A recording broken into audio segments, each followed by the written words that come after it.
Bonjour à tous, j'espère que vous allez tous très bien. On se retrouve pour cette nouvelle édition de l'Happy Hour. Comme d'habitude, je suis accompagné de Johan. Ça va, Johan ? Ça va et toi ? Ça va. On a aussi Romain qui fait son retour sur le plateau. Comment tu vas ? Salut, en forme pour ce retour. Et on a Stéphane qui fait sa deuxième. Comment ça va ? Ça va et toi ? Ça va plutôt bien. Alors au programme d'aujourd'hui, les maths font leur retour dans le tronc commun au lycée, donc que ce soit en terminale ou en première.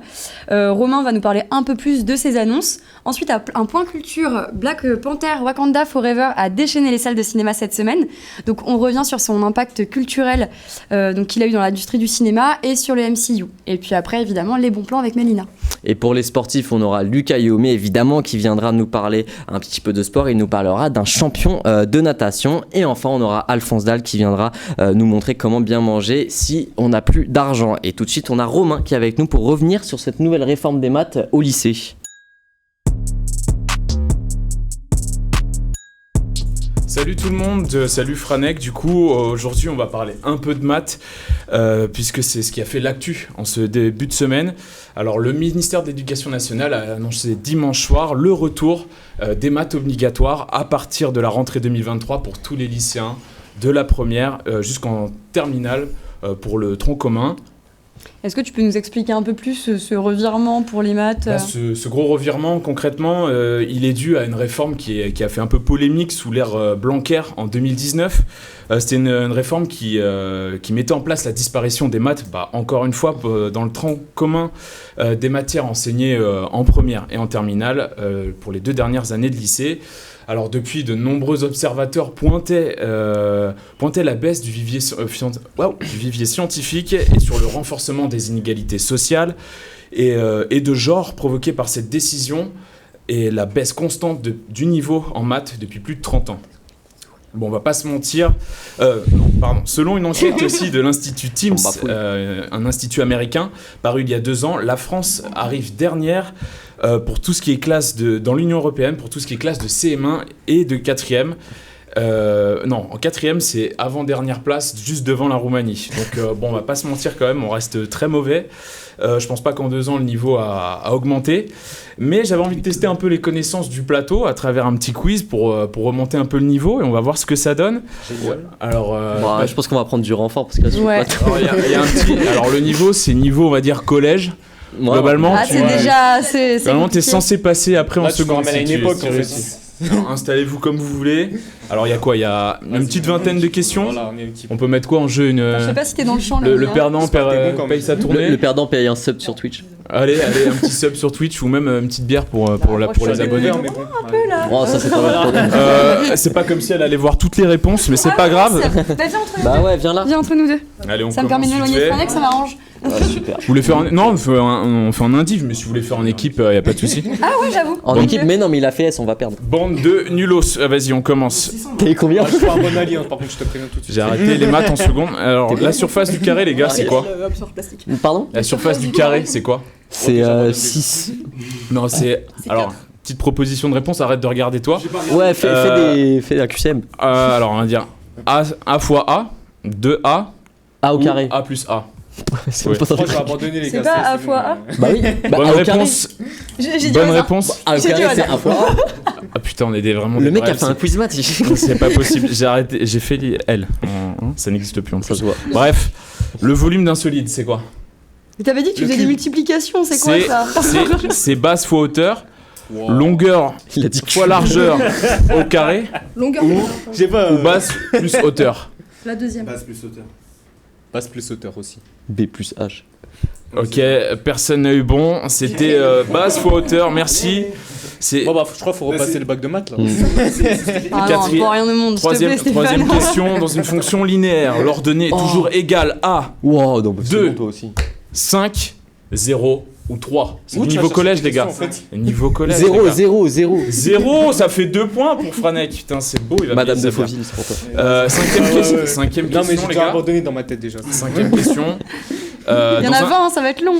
Il y en a 20. Ouais, mais après ça va aller plus vite, ça va être du calcul mental. On va se mettre bien. On va se mettre bien. Ouais, super. Dans un triangle rectangle, l'angle est égal à 45 degrés, 25, 75, 90. Oh putain. T'as fait quoi? J'ai fait ES. T'as fait ES? Ok. Ouais, spé maths. Les autres, ça Ah, décolle malade. pas beaucoup. Hein. Oh, c'est de la Et merde. encore, Léo là-bas, il est dans le coin, on le voit pas à l'écran, mais t'aurais dû venir là. Bref, 6ème question, les gars. Ouais, vas-y, Léo, viens. Vas-y, viens. Ah oui, viens. Fais Le le Ça fait tour. trois Passe pas points. devant la cam, passe pas devant la cam. Sixième question. On utilise le théorème de Pythagore, pardon. Oula, c'est dur. Le Pythagore pour un triangle rectangle, un triangle équilatéral, un Rectangle. carré, Rectangle, ou un rectangle. cercle. Oui, c'est bien. On est en train de vous exploser, si je peux me permettre. Je compte pour Franek. Ah non, mais non, mais c'est pas cool. À la VAR, c'est Franek sur le photo finish. Et oui, là, je suis Septième pas en retard. question. Toi, tu regardes pas par-dessus Eh, en mon fait, c'est épaule entre nous deux, toujours. regarde. Attendez, montrez bien les résultats pour Il y a l'instant. 4-1, Les je vols. précise, C'est pas très- pour c'est pas très les 4 viewers, je précise, il y a 4-1 pour Franek. Donc on est... Oh, le budget. Mais c'est rattrapable. Mais Bref, je t'ai dit que La je- méthode de calcul des coordonnées d'un vecteur, je sais pas ce que je dis, d'un vecteur Ah, les est vecteurs, moi, j'ai jamais réussi. C'est dans moi, X- je suis méchant. x1 moins x2, non, égal, voilà, ouh là là là, y Un moins quiz y2. C'est le pire Attends, prof de maths. Romain, moi j'ai. Attends, je vais passer Non, non, celle-ci, mais c'est attends. tellement dur. Moi j'ai une Présentateur, question à te attends. proposer. Est-ce que je peux te prendre ton téléphone et c'est toi qui dois répondre à la prochaine? Vas-y, Oh, le pire prof de maths. vas-y, Ouais. vas-y.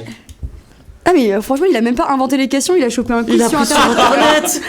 Genre Attends, mais la un nulos honte. comme moi, j'ai pas fait maths depuis Alors 6 ans. attends, Eh ben, quel est faut le pas faire de théorème de chronique, Max. Thalès? Voilà. AD sur AB égale AE sur AC. Je sais. Égal- Au carré. Ah non, c'est long, franchement c'est long. On passe à la suivante. Quelle est la racine carrée de 49? 4, 7, 3 ou 49? 7. Mais je vous ai demandé de pas répondre, c'était à Romain. Il y a vraiment la réponse. Chacun a donné. Ah, ça fait un point pour lui. 3. Non, c'était 7. 7. Oh merde. Mais Mais il vient de le dire. le dire. Pardon. Attends, on lui fait un point du coup. Bah oui, ça fait un point pour Lucas. C'est le premier. C'est hein. beau, putain. Alors on enchaîne. Ah, calcul mental, ça va aller très très vite. Ça va aller très Non, très non, non, vite. non, non. 345 plus 523. Non, mais à un moment donné, faut sortir. Stéphane, je t'ai pas beaucoup entendu, mon gars. Ouais, non, mais Stéphane, il a déjà abandonné depuis. 345 plus 523, les gars, c'est très très long là, les gars. Mais comment ça mais 345. Oh là là. Pardon Non, il est pas loin. Où tu vas Oui. chercher tes questions? Oui, Mais oui, il a je appris dis sur oui. Internet. Pardon, c'est 868 et il a donné la bonne réponse. Approche-toi d'un petit micro, Léo.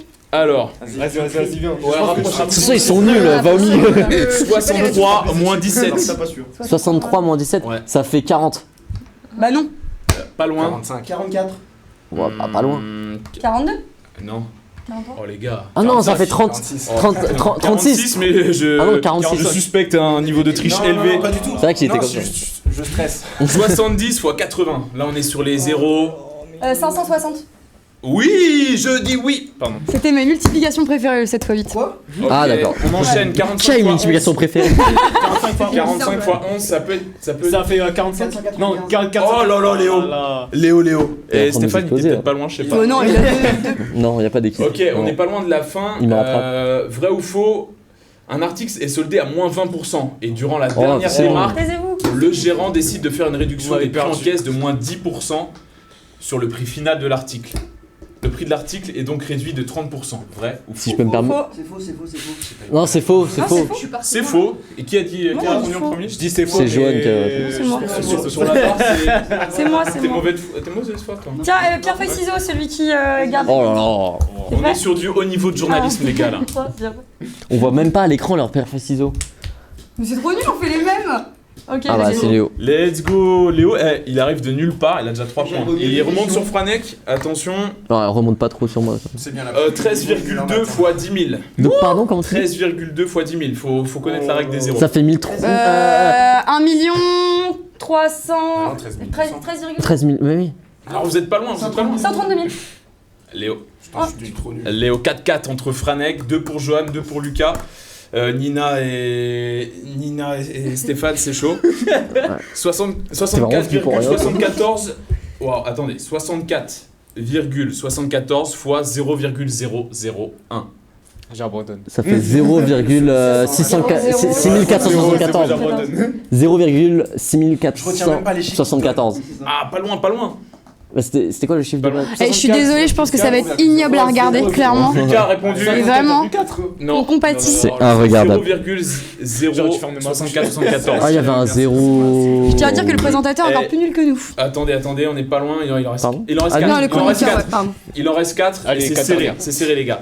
Alors, Si Margot mange le quart d'un gâteau et que François, tiens, c'est le hasard, mange la moitié des restes du gâteau, Ça leur qu'est-ce que, d'après le passage de François, qu'est-ce qu'après le passage de François, Bon, pas grand chose normalement. est-ce qu'il reste la moitié du gâteau? Un quart. Bien joué. Ça aurait été Je un l'avais donut, dit. je l'aurais eu. Toi, t'es arrivé après. Non, je l'avais dit et j'avais déjà réfléchi. Léo Men, c'est incroyable. C'est peut-être un peu long dans un cocktail de 330 ml. Il y a 20% de sirop de grenadine. Passe. Ça équivaut à combien, les gars? Beaucoup. 20 ml, 33 Allez. ml, 56 ml ou 66? J'avais entendu la question. 56 ml. Non. 66. Bien joué, Stéphane. Voilà. premier point. Allez, Il mon a premier fait, point. il a fait voilà, du c'est hasard, bon, regardez-le ce Non, menteur. je le savais. C'est juste que je. La dernière. La dernière, Franek et Léo sont à égalité. Non. Prenez quel est où ce Non, soir Léo mène d'un point. Franek, tu peux revenir. Ah ouais? Ouais. Bon. Oh. Le périmètre d'un rectangle dont la largeur mesure 5 cm et dont la longueur mesure 10 cm est de 50. Ouais, t'es 2 trop. points. C'est le point taillé au bac. Léo a gagné pour la peine. Au milieu du quiz. Hein? Oui, il est arrivé au milieu du quiz. Mets-toi bien la cam. Il a Excuse-moi. gagné, il va payer toute sa tournée de 8-6 après l'émission. Ah, Mmh. j'ai bien fait d'avoir un point alors, hein, parce que punaise. Oui, de 8-6. Plus Toi, t'as eu c'est un zéro abonné. Plus, zéro point. Allez, bah, tu peux retourner là-bas là. Tu fais Bah, fin du quiz. Si vous voulez, on passe à autre chose. Ouais, Je suis chaud. Bah, merci en tout cas, Romain, hein, pour ce petit quiz un peu longué. Ouais, c'est Un vrai peu qu'il était longuet. un peu long. T'as un peu tiré sur la fin, mais. parce qu'il avait la flemme d'écrire sa Les chronique. chroniqueurs ne sont pas très vifs. Hein. Bah, tu l'as pris sur internet ton quiz. Ouais, voilà. exactement. Ouais, hein, la pire fraude de France. On va Bon, on pouvoir passe. passer au plan culture. Excuse-moi, je t'ai.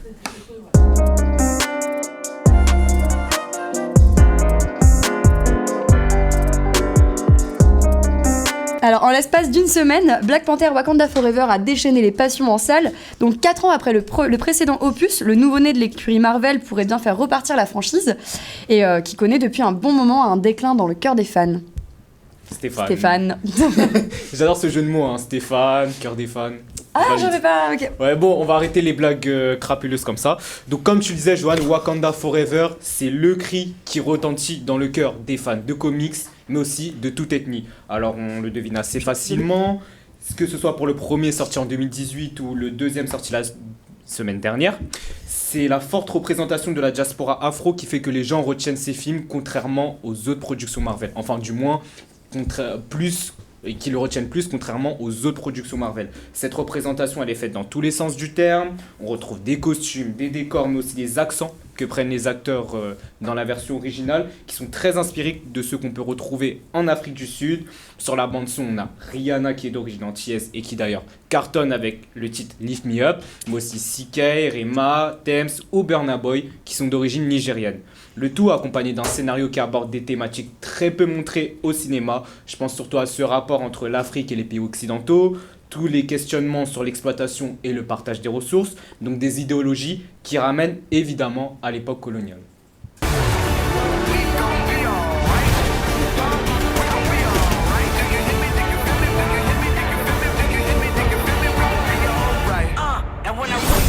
D'ailleurs, au cas où vous ne le seriez pas, à l'époque de sa création sur format comics en 1966, le personnage de Black Panther était le premier super-héros noir auquel la communauté pouvait s'identifier.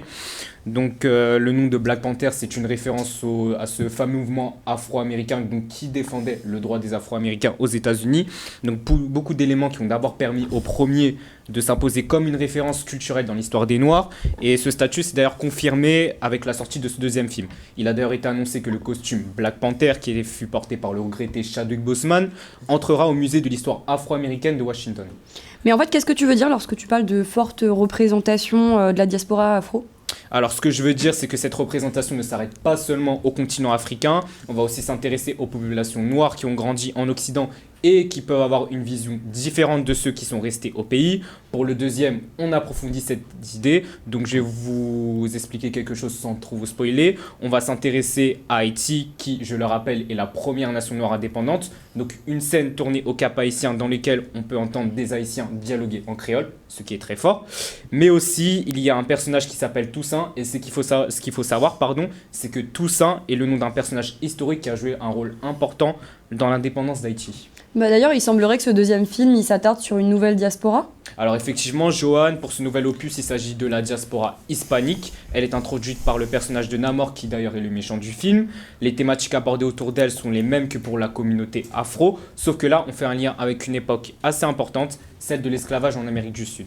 Mais du coup, à part cette forte représentation culturelle, quels ont été les premiers retours du film? Alors sur le plan commercial, c'est un pari gagnant. En l'espace d'une semaine, il a généré plus de 1600 entrées. Il signe d'ailleurs le meilleur démarrage de l'année. Du côté des critiques, eh bien, elles sont en grande majorité positives. Par ailleurs, Première va même jusqu'à dire que le film sauve l'année Marvel. Et d'ailleurs, c'est très intéressant, cette phrase est très intéressante. Et j'aimerais avoir vos points de vue là-dessus. D'ailleurs, vous qui nous regardez à la maison, n'hésitez pas à donner votre point de vue en commentaire. Parce qu'on sait, depuis le mastodonte qui était Avengers Endgame et la fin de cet arc narratif qui était la saga de l'infini, les nouveaux projets du producteur Kevin Feige ont fait l'objet de vives critiques. Je pense surtout à Thor Love and Thunder. Ah, juste le titre. Hein. Il y a eu Spider-Man aussi quand même. Il y a eu Spider-Man No Way Home. Doctor Strange. Doctor Strange. Bah, Spider-Man, il a été bien reçu. Il a été bien reçu, mais après... C'est du fanservice. Voilà, il a été surtout très pointé du doigt par rapport à son fanservice et son côté facilité scénaristique. Coucou Doctor Strange, d'ailleurs. Parce que quand on parle de facilité scénaristique par rapport à ce film, je pense surtout à Doctor Strange. On développera ça en débat, bien sûr. Mais maintenant, j'aimerais savoir, alors avec ce qui se passe avec ce Black Panther Wakanda Forever, est-ce que vous pensez que justement Marvel est prêt à enfin reconquérir le cœur de ses fans, surtout qu'on attaque un nouvel arc narratif qui est celui du multivers? Bah, en fait, c'est pas les fans qui reçoivent mal les films. Par exemple, Spider-Man, il a tout cassé. Les fans, ils aiment le fan service justement. C'est plus les critiques qui vont aller charger les derniers films Marvel. Donc, les critiques et ceux qui s'intéressent à une autre forme de cinéma. Oui, voilà, en fait, t'as des blockbusters qui sont très sympas, mais t'as des blockbusters qui peuvent être très intéressants. Mais là, pour le coup, les derniers l'étaient pas. C'était divertissant. Tu pouvais passer un bon moment. Même, franchement, même Thor, je pense même pas que je puisse appeler ça un bon moment, mais perso. Mais ça restait vraiment, c'était juste divertissant. Je trouvais pas qu'il y avait quelque chose d'intéressant. Ah oui, non, mais oui, Alors que là, de Black Panther, je trouve que dans le fond, ça reste un bon film de super-héros, qui pour autant, c'est marrant, parce qu'il y a cette controverse dans le fait qu'il n'y a pas vraiment de super-héros. Pour revenir à ce que tu disais... Ah, vas-y, excuse-moi. Non, t'inquiète. Non, déjà, rien que le début de ta chronique, tu vois, j'avais pas envie d'aller le voir avant que tu me parles des références culturelles, et rien que pour ça, tu vois... j'avais un peu décroché de Marvel depuis Endgame et autres, et franchement, là tu m'as donné rien que pour les références culturelles, pour l'histoire et tout que je kiffe, tu vois, tu m'as donné un peu envie d'y aller, tu vois, de mettre mon petit billet de 10 balles au ciné pour aller le voir. J'en suis fier. Et non, franchement, tu vois, il y a eu quelques films Marvel qui étaient corrects, mais moi je trouve que... Comment tu peux sortir un film tous les 3 mois ou moins? Je crois que c'est ça, c'est la moyenne à peu près. Surtout que maintenant ils se sont déclinés sous format série. Il y a aussi les films, et maintenant il y a les séries sur Disney+. Même s'il y en a qui étaient bien quand même. Il y a eu Loki qui était quand même pas mal et qui je pense va être très important pour la suite. Ouais, c'est vrai. Falcon et le Soldat d'hiver qui, comme Black Panther, abordait des thématiques assez intéressantes. Toujours par rapport au noir, mais c'est vrai qu'il était intéressant de savoir justement... Qu'est-ce que ça signifie pour un homme noir de porter un emblème aussi important qui est celui du drapeau américain? Parce que, pour se remettre dans le contexte, Sam Wilson vient après Captain America et justement on n'a pas forcément la même histoire que lui. Donc c'est vrai qu'il y a quand même eu des projets intéressants. Après, pour revenir à ce que tu disais, Franek, tu dis que les fans ont adoré, je suis d'accord avec toi, mais après, concernant Spider-Man, je me suis beaucoup renseigné sur les réseaux sociaux et j'ai vu quand même pas mal de retournements de veste quand même. Ouais. Il y a beaucoup de fans qui justement, sur le il y a moment... eu l'euphorie du moment. Voilà, il y a eu l'euphorie du moment, ils étaient hypés, les 3 Spider-Man, les retours des méchants, on est content. Mais quelques mois après, certains ont revu le film et ont effectivement remarqué, oui, facilité scénaristique, oui, fanservice. Pour ma part, j'ai trouvé que c'était un film divertissant, certes avec des défauts comme je le disais dans ma chronique, mais après... Tu passes quand même un bon moment. Voilà, tu passes quand même un bon moment. Voilà. Après, Disney sont spécialistes de facilité scénaristique. Oui. Ces dernières années, avec Star Wars, ils ont fait pareil. Les 3 derniers films Star Wars, il y a un nombre de scénarités de scénarités. Tu peux pas non plus comparer les derniers Star Wars à Spider-Man. Non, mais le dernier Thor... Ou à Thor, ouais, tu vois. Thor, c'est du niveau du dernier pour Disney ou pour Marvel, les deux confondus du coup, tu dois te permettre, tu dois avoir la possibilité d'aller chercher marché autre que ta fanbase habituelle. Ah oui. C'est Si ça. tu veux sortir des films au ciné, tu dois convaincre des mecs qui ont un peu lâché l'affaire avec des personnes qui aiment le ciné et les convaincre de se rattacher encore à Marvel, tout ça. Et j'en ai pas l'impression, peut-être avec Wakanda Bah déjà, Forever, peut-être. Black Panther, il s'adresse complètement à un autre public. Il y a moins ce C'est côté ça. divertissant. En plus, on en parlait tout à l'heure, dans le sens où là, tu vas pas forcément amener tes enfants regarder Black Panther, Wakanda Forever. Ça traite du deuil, c'est des sujets qui sont un peu plus lourds, le film il est un peu plus long. Oui. On s'éloigne de Thor, où là, c'est vraiment juste. C'est du diverti. fun. C'est Voilà. du fun, clairement. Là, il y a plus de réflexion. Et puis, ils ont quand même eu un défi de taille, c'était la disparition du coup de Chadwick Boseman. Mhm. Et Qui globalement. n'ont pas des idées de recaster d'ailleurs. Ouais, ils Ce l'ont qui pas est très recasté, fort. ils l'ont pas fait en Heureusement. image de synthèse. Et donc, ils ont dû traiter cette disparition. Et globalement, ça a été plutôt. Enfin, moi, j'ai trouvé que ça a été plutôt bien fait. Bien sûr, Donc, et c'était pas une facilité scénaristique pour le coup. Oui. ça c'est clair. Mais Après, là là que où- Endgame, il y a Ouais. facilité. Hein. Je suis désolé. Dans le sens où ce qui est très Disney fait, c'est de faire revenir tous les héros que t'as tués un film avant, quoi. Bah après, je pense on peut qu'on pas faire mourir s'y a- Spider-Man, quoi. Après, je pense qu'on Ouais, il est s'y carrément attendait. mort. On s'y attendait parce que de toute façon, je pense Ouais. qu'ils avaient déjà planifié leur histoire. Et justement, du fait que c'était une histoire qu'ils ne pouvaient pas raconter en un seul film, ils se sont dit on va le décliner en deux. Mais quand tu vois la fin d'Infinity War, tu sais très bien que dans les games, tout le monde effectivement va revenir. Donc en soi, je le vois pas forcément comme d'une fan service ou de la facilité scénaristique pour le coup, mais c'est vraiment plus la conclusion qu'ils étaient obligés de séparer en deux actes Ouais. en fait. En tout cas, merci beaucoup. Puis on va passer au bon plan qui, cette semaine, va raviver tes papilles pour vraiment très peu cher.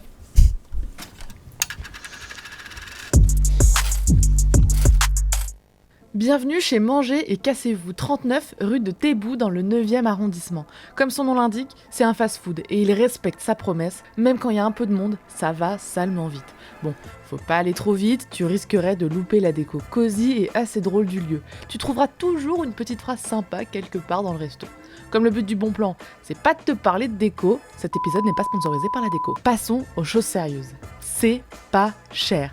T'as une jolie sélection de burgers pour seulement 3,20€ avec des frites entre 1,20€ et 2,80€ si t'es un petit gourmand. Je vous ai même pas encore parlé du goût que je vous sens déjà convaincu, les frites sont croustillantes, le pain est sublime, la garniture, n'en parlons pas et surtout, le fromage, c'est savoureux et gourmand. Pour ceux que ça arrange, ils ont 2 autres enseignes dans le 11e et le 12e arrondissement, bref, allez-y. Merci Mélina pour tous ceux qui, comme moi, le milieu du mois est déjà la fin. Et on va pouvoir passer au marathon.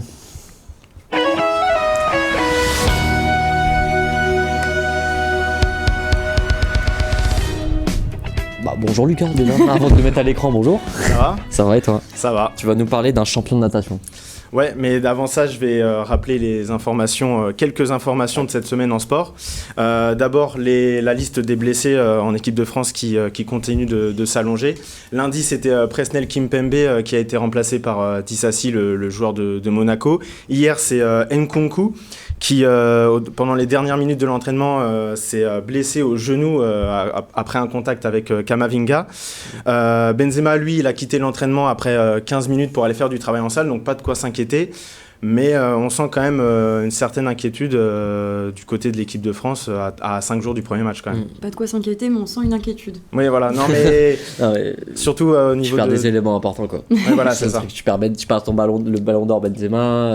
Bon, Nkunku, je sais pas s'il aurait été titulaire, mais c'était quand même un élément, un joueur qui était très en forme cette saison. Pour le quoi. tester en phase de poule, tu vois, pour voir s'il Ouais. répond bien et tout. Je pense qu'au cas où, pour faire des fins de match un peu compliquées ou quoi, pour voir si c'est une option pour Deschamps, ça pouvait l'être. Hein. Bah, c'est un Et, profil différent. Ouais. Ouais, ouais, voilà. Au niveau du tennis, le Master de Turin continue. Hier, c'est Nadal le Master de Turin est déjà terminé pour Nadal, qui s'est incliné hier face à Auger Aliassime. Il avait déjà perdu face à Fritz. C'est sa 4e défaite de suite. Demain, il affrontera Ruud pour le dernier match de la poule du Master. Et pour finir, le Grand Prix d'Abu Dhabi ce week-end avec 2 gros enjeux. Tout d'abord, la place de vice-champion entre Leclerc et Pérez. Et ensuite, la 4e place constructeur entre McLaren et Alpine, avec pour l'instant un avantage pour Alpine de 19 points. Bah oui. Et donc, du coup,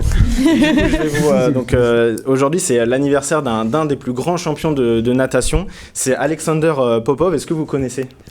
Alors là, pour le coup, non, je suis pas un expert. De en nom. natation. En même temps, il date un peu. Il a 51 ans, c'est donc un des plus grands nageurs de l'histoire. Il est surnommé le tsar ou la fusée russe par rapport à sa domination dans les années 90 dans les épreuves de sprint qui sont sa spécialité. Son palmarès, c'est simple. 4 fois champion olympique, 6 fois champion du monde et 21 fois champion d'Europe. Et la stat que je trouve aussi assez folle, c'est qu'il a 4 titres olympiques, 5 titres mondiaux et 10 titres européens en étant resté invaincu en grande compétition sur la période 91-97, donc pendant 6 ans. Et au-delà de son palmarès, le Russe, il occupe une place particulière dans l'histoire de la natation parce que c'est lui qui a établi les derniers records références sur sprint avant l'apparition des combinaisons. Parce que lui, comme on le voit, voilà, du coup, c'est les nouvelles combinaisons qui sont apparues en 2008. Lui, il a fait ses records en maillot de bain. Et donc ces combinaisons vont apparaître en 2008 avec l'équipementier Speedo qui va proposer une combinaison révolutionnaire dotée de plaques de polyuréthane. Donc pour faire simple, c'est une matière qui améliore le gainage et la flottabilité et donc de manière générale la performance. Et donc après l'adoption de cette combinaison, il va y avoir une véritable pluie de nouveaux records du monde. Par exemple, sur les 105 records du monde battus en 2008, 79 l'ont été avec cette nouvelle combinaison.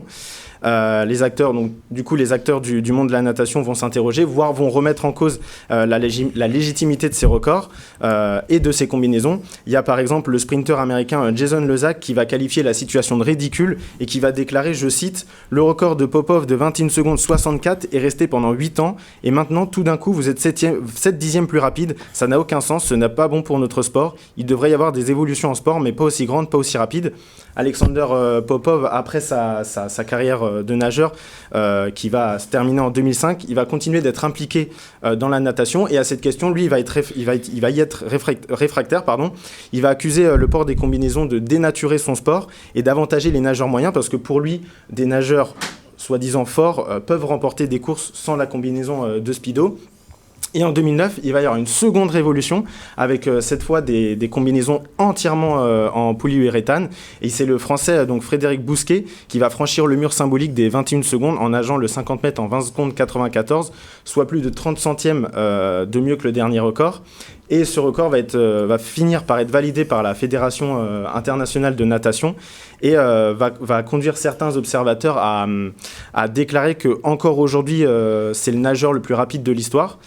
Eux, ce qu'ils voulaient voir, c'était en gros le retour des maillots de bain pour voir si les nageurs étaient crédibles face au record de Popov. Et donc, j'en viens à la question, est-ce que vous pensez qu'avec l'évolution des technologies et avec la mise en place de nouveaux formats de compétition, par exemple, est-ce que les nouveaux records établis sont vraiment légitimes ou crédibles ? Non, je trouve pas. La natation, pour moi, c'est un moule kiki, c'est tout. Non, je rigole. Non, mais non, clairement, mais je les vois plus. Enfin, non, si ça t'avantage tant que ça, le mec, il a eu un record pendant 7 ans. Avant de tomber, c'est ça ? Avant que ça tombe ? 2008, donc plus. Ouais, ok, oui, bah non, ouais. Parce qu'il les a fait dans les années 90. Ah oui, d'accord, donc pas loin de 20 ans. Non, lui, il a peut-être, après, on sait pas avec le dopage et tout, parce qu'en natation, il a été dopé ou pas, monsieur Popov ? Non, ok. Pas officiellement. Donc, non, est-ce qu'il a un peu plus de mérite ou pas En fait, à vous de voir, mais... Le problème, c'est est-ce qu'on mélange pas les générations ? Par exemple, je prends l'exemple de la Formule 1. Cette année, Verstappen, il a battu le record de victoire en une saison, mais il y a 23 Grands Prix. Quand Schumacher, il avait battu ce record-là, il était à, je crois, 13 victoires en 18 courses. Et en fait, quand tu regardes le taux, Schumacher, il fait mieux que Verstappen. Donc justement, ces évolutions-là, ou les formats de compétition, comme la Ligue des Champions qui a changé plusieurs fois de format, est-ce que justement ça change pas le... Pour moi, tu as une part de légitimité dans le sens où le sport, il évolue et il évolue aussi avec toutes ces technologies-là. Enfin, en fait, que ce soit les équipements que porte l'athlète, mais aussi tout ce qui lui permet d'améliorer ses performances derrière. Et là, c'est vrai qu'en l'occurrence, c'est la natation, donc c'est des combinaisons, donc c'est vrai que ça rajoute quelque chose. Mais par exemple, au JO de Tokyo en 2021, il y avait eu le problème des chaussures, où elles procuraient en gros un retour d'énergie, et elles ont permis de battre plein de records. En fait, pour moi, ça pourrait être intéressant, mais il y a cette notion... En athlétisme ? Ouais, en athlétisme, okay, pardon. Okay. C'était dans le 400 mètres et pour le coup. Okay. Et en fait, le problème, c'est plutôt la notion d'équité. Si tous les athlètes ont ces chaussures-là, dans ce cas, il n'y a pas forcément de souci. Ou alors, si le problème des records, mais au moment de la compétition, ça va.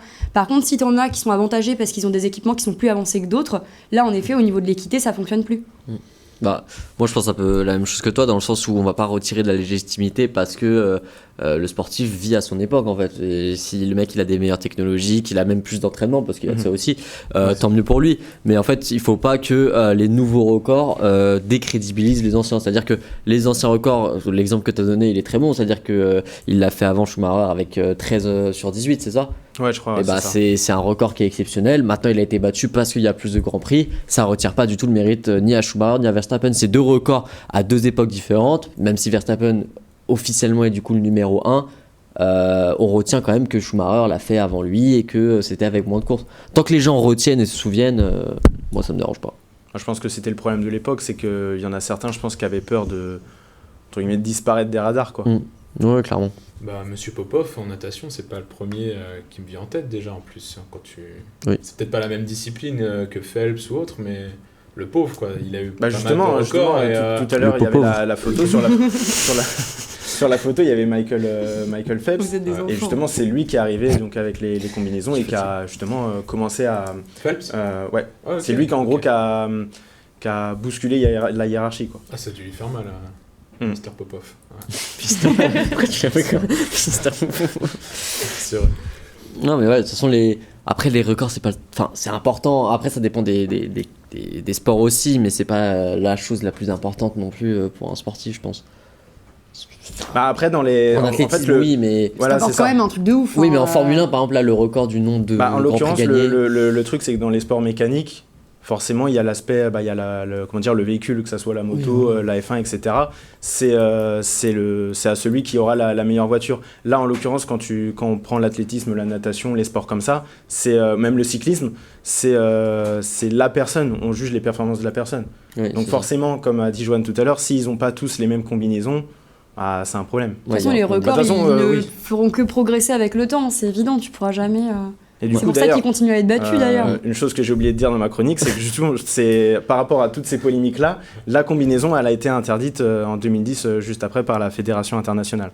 C'est une très bonne conclusion. Donc tu sais la preuve que du coup, c'était un problème à l'époque. Eh ben merci beaucoup en tout cas Lucas, t'as bien bossé cette semaine. Tu vas parler d'un nageur russe, j'étais pas prêt.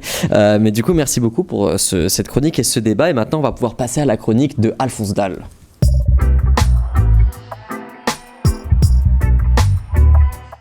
Bonjour à tous, c'est Alphonse Dalle. On se retrouve aujourd'hui pour une nouvelle recette. Et qui dit baisse des températures et l'hiver qui approche, dit forcément un plat riche. Voilà, il faut bien manger, on le sent. Allez, c'est parti. Aujourd'hui au programme, du jambon classique, de la rosette bien entendu, des patates qui vont aller cuire dans l'eau bouillante sous peu, et vous l'aurez compris, un certain fromage un petit peu spécial. Si je vous montre ceci, de la raclette. Et oui, on est là pour une raclette, plat traditionnel français, c'est un incontournable. Allez, c'est parti, on plonge nos patates dans l'eau bouillante. Pendant que nos patates sont en train de cuire, je tenais à vous montrer un accessoire complètement révolutionnaire. Fini les appareils à raclette qui prennent beaucoup de place, que l'on sort qu'une fois ou deux par an. Je vous présente la révolution du marché. On est sur un appareil à raclette avec des bougies. Et oui, une simple petite bougie comme ça va faire chauffer votre raclette. Et oui, fallait y penser, il y en avait là-dedans. Bon, malheureusement, c'est pas moi l'inventeur, hein, mais bien joué à lui, si vous ne le savez pas. On appelle ce fromage le fromage à raclette, puisque c'est à cette petite spatule que l'on doit le nom de la raclette. C'est la raclette où on vient racler. Et oui, sachez-le. Une option sympathique aussi avec ce kit de raclette quand on est dans le noir. Voilà, on tourne comme ceci, ça fait petite boule à facettes. Voilà, c'est assez sympa, ça peut servir, ça peut dépanner. On va venir mettre un petit bout de raclette dans le récipient et on va venir le poser comme ceci. On va attendre sagement que ça chauffe. Je vous montre ça dans quelques instants. Bon les amis, là on est bon, c'est même parfait. Hop, regardez.